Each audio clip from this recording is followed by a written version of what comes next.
friends, welcome to my video. I want to explain by word.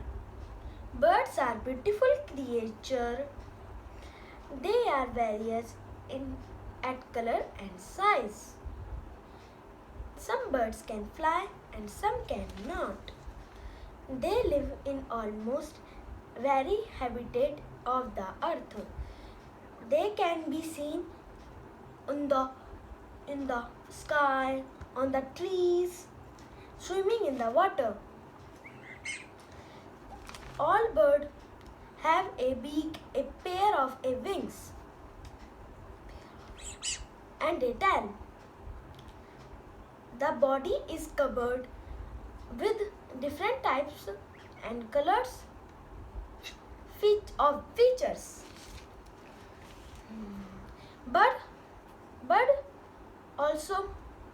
also have feet with claw.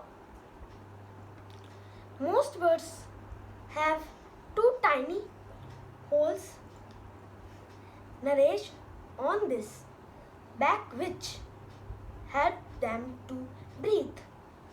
Birds eat different types of food. Thank you. Bye bye.